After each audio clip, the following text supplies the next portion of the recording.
भूधर यंत्र भूधर यंत्र क्यों कहा जाता है? क्योंकि इसको ज़मीन में ही गाड़ कर हम इसका किसी भी जो अंतर्धूम जारण करते हैं, ये इसका उपयोग किया जाता है। तो हम इस जो हमारा पारद युक्त मूषा होता है उसको ज़मीन पर गाड़ कर करते हैं, इसलिए इसका नाम पड़ जाता है भूधर यंत्र। तो इसका निर्माण कैसे करते हैं?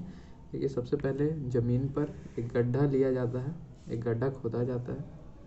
जैसे ही हम एक गड्ढा खोद लेते हैं, उसमें आधे तक, मतलब कि उसके जो अर्ध शेष भाग है वहाँ तक बालू भरना है हमें।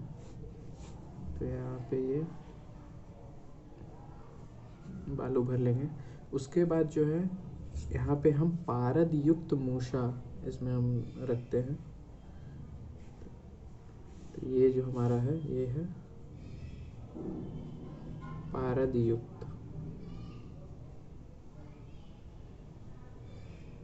युक्त मूषा है, ठीक है। ये जो होता है यहाँ पे, और फिर उसके बाद हम यहाँ पे क्या करते हैं कि पूरी तरीके से इसे मिट्टी से ढक देते हैं, मतलब बालू से ढक दिया जाता है। तो ये भी पूरा हो गया हमारा बालू।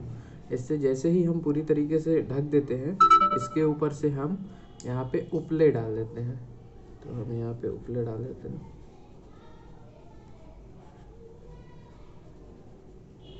और पूरी तरीके से इसे उपले डालने के बाद हम अग्नि दे देते हैं।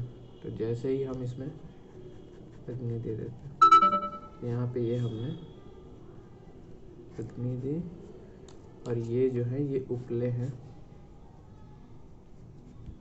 तो इसे भूधर यंत्र इसीलिए कहा जाता है क्योंकि जमीन में हमने गाड़ा है पारद युक्त मूषा को, इसलिए इसका नाम ही पड़ जाता है भूधर यंत्र।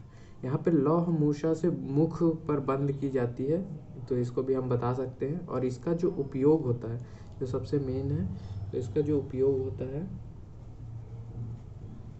उपयोग हम जारण के लिए करते हैं, लेकिन अंतर्धूम जारण के लिए किया जाता है।